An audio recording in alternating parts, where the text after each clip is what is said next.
Welcome in C part of lecture 8th. In today's lecture we will derive the resolvent kernel for second Freedom integral equation with separable kernel. In lecture 8th I told you the Freedom basic theorem and it was the inhomogeneous Freedom integral equation of 1.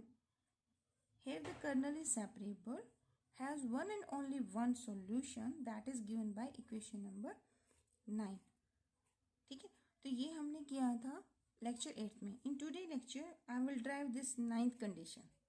ठीक है, and this gamma st lambda is my resolvent kernel and this is given by dst lambda by d lambda.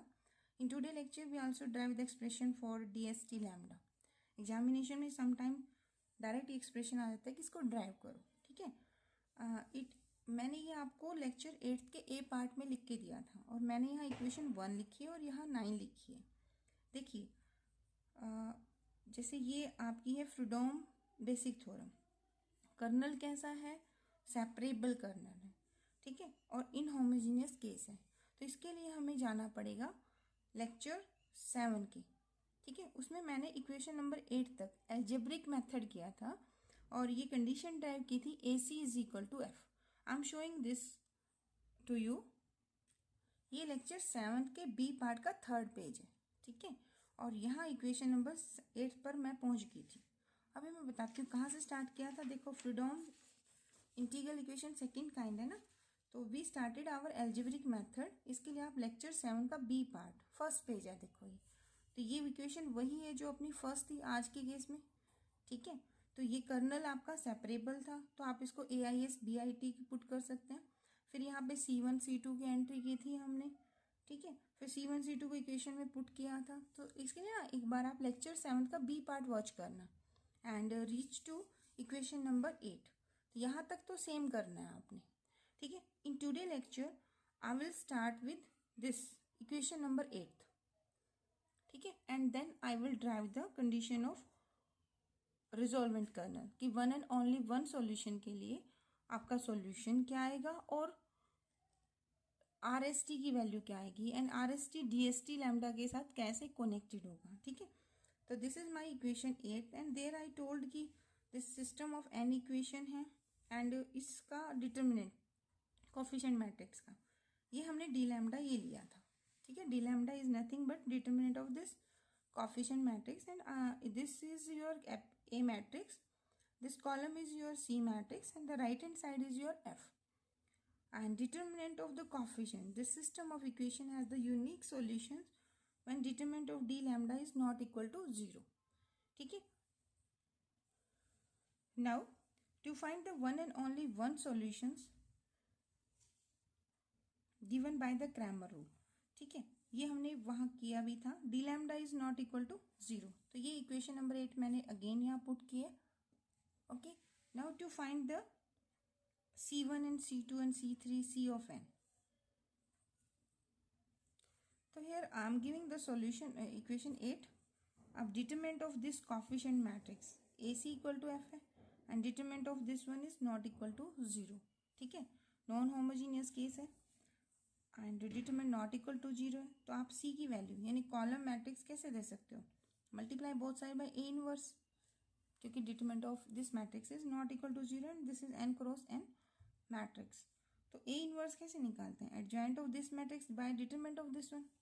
अब adjoint of A तो आपका एस्टेज है and determinant of A this matrix is d lambda. तो this C is my column matrix that contains the C1 C2 and C of n. This is column matrix n cross 1 matrix. Now the how to find the adjoint of A? As we know adjoint का formula क्या होता है? You will write cofactor of everyone. ठीक है, D11 D12 D1n. D11 क्या है आपका? एक डिटरमिनेंट आप इसका लिखेंगे.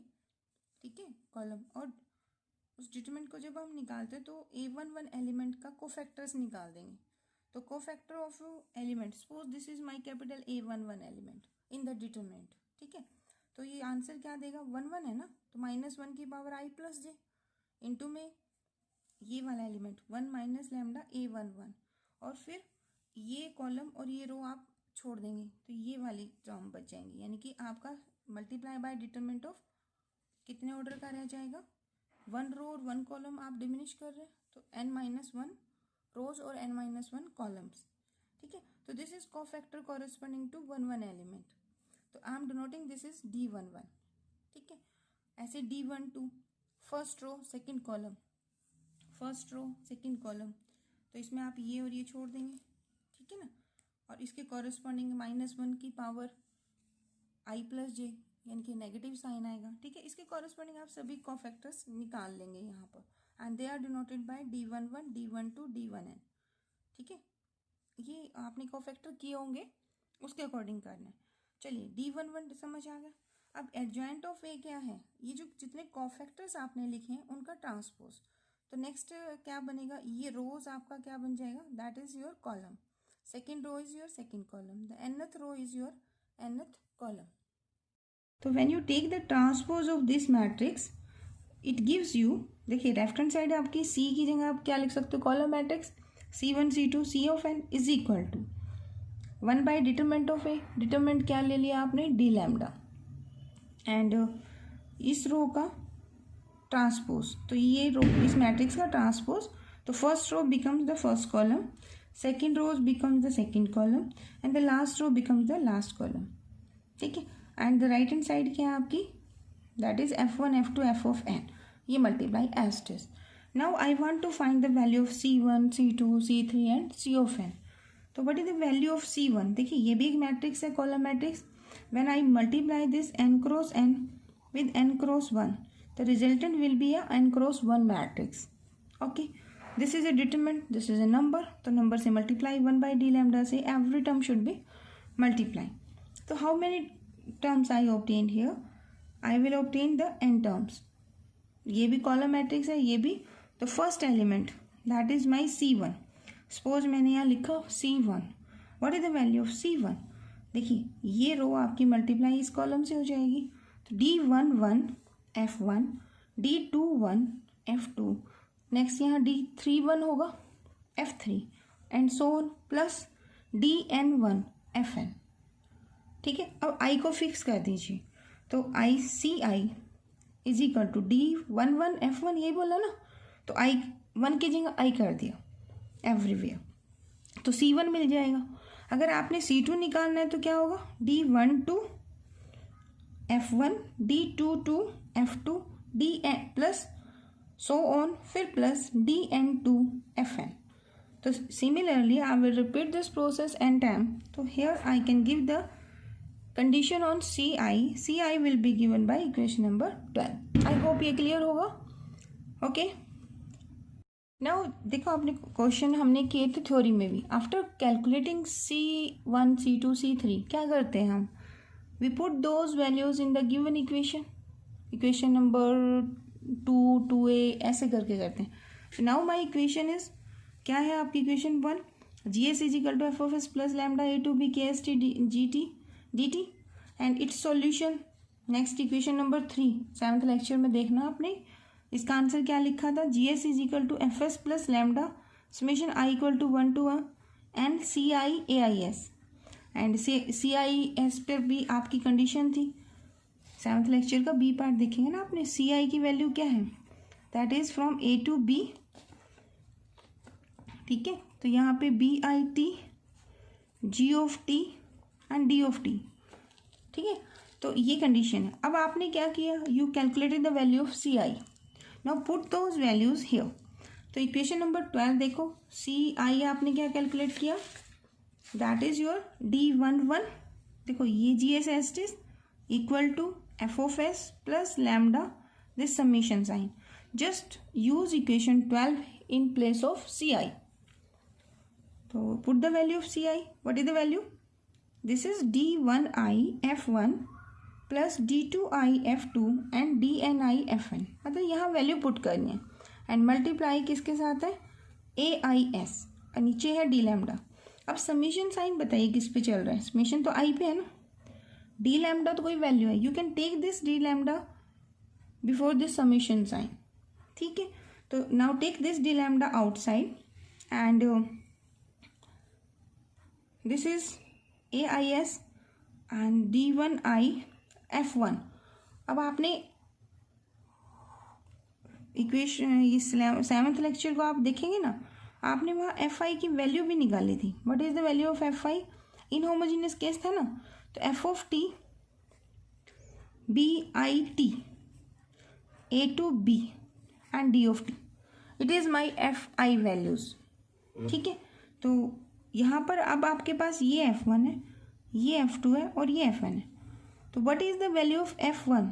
देखो FT B1T DT, तो B1T FT DT A to B। In place of F2 you will put the value of this integral, तो वो क्या आंसर बनेगा? A to B B to T FT and so on. In place F1 क्या हो जाएगा? Just BNT FT DT। ठीक है, और इसके बाहर यहाँ पे ये कौन है? AIS। तो ये करली ब्रैकेट मैंने ग्रीन उससे डाल दिए and this is summation sign. Okay, अब यहाँ पे देखिए every term contain the integral sign.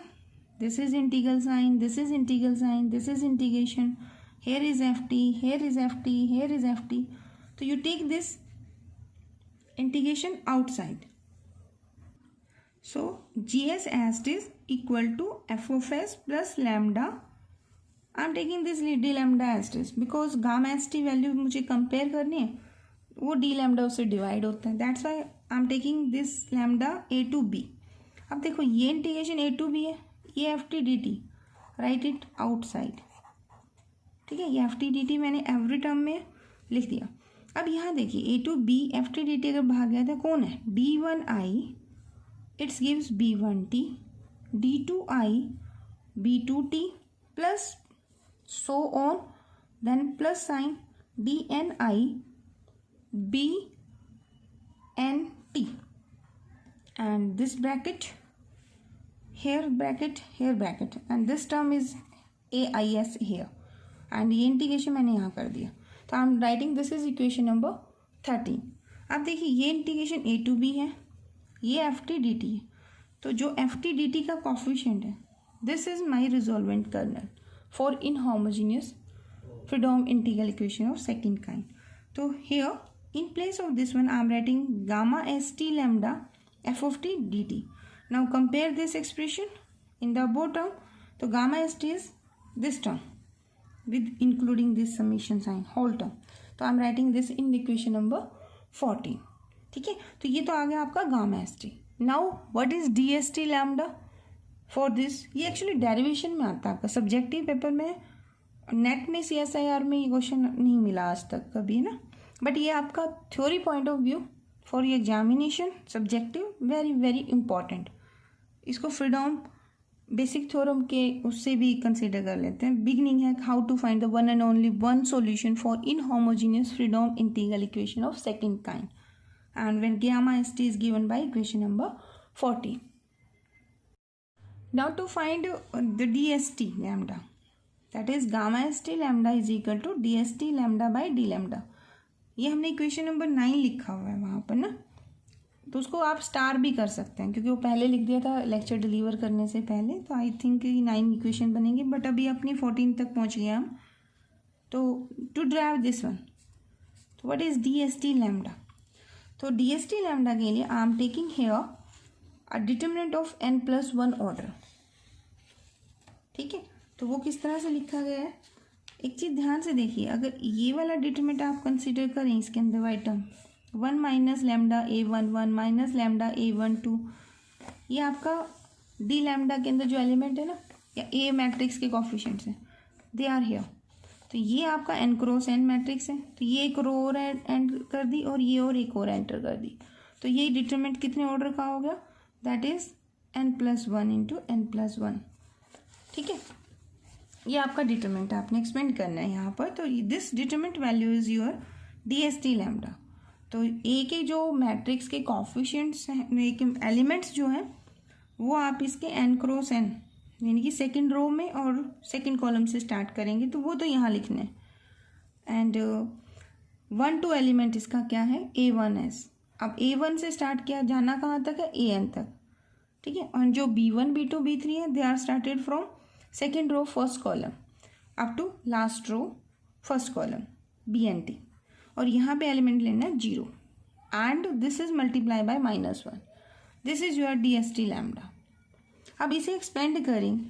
If I expand this by the row R1, तो फर्स्ट तो 0.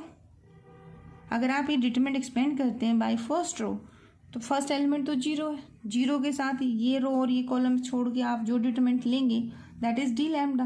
बट D लैम्डा 0 से मल्टीप्लाई, तो आंसर इज फर्स्ट टर्म में आंसर 0 होगा. ठीक है.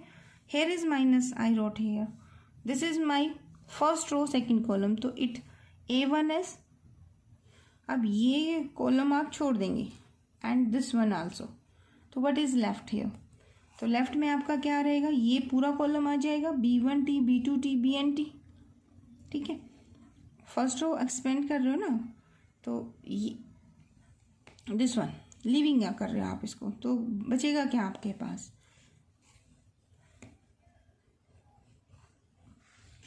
तो you will write here this is minus lambda A12 minus lambda A1N.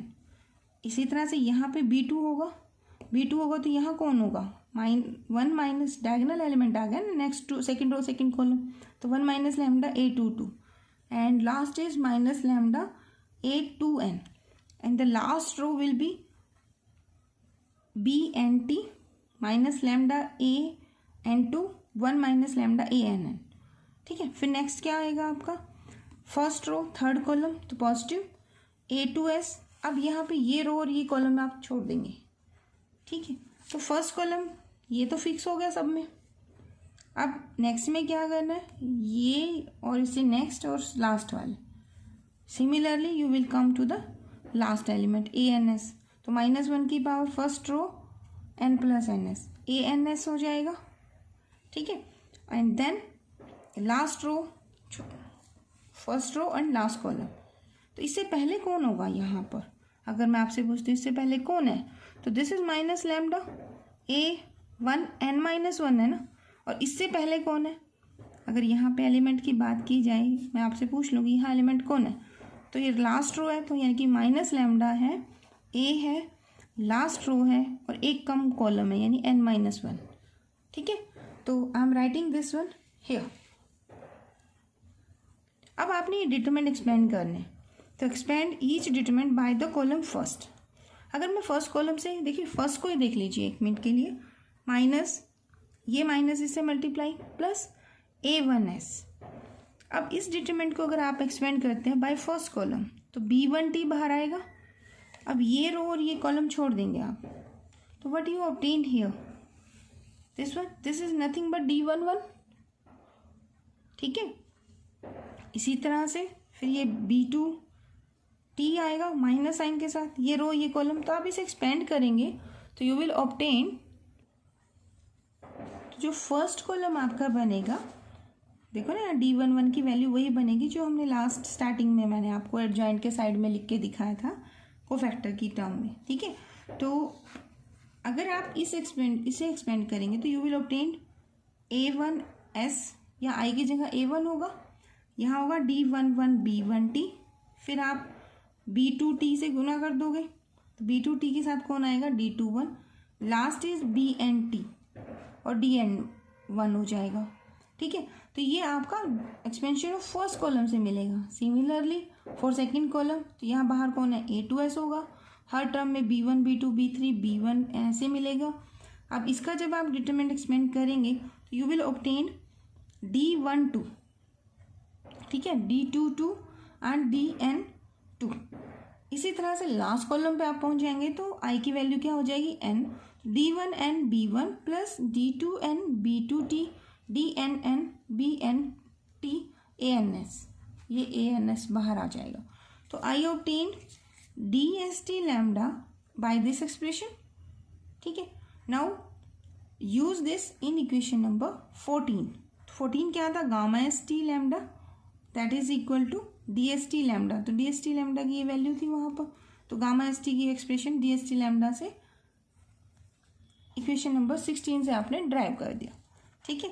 तो what is your DST lambda? DST lambda is equation number 15 में आपका गिवन है. If DST lambda is this one, तो you can write DST by lambda, DST lambda by D lambda is your gamma ST.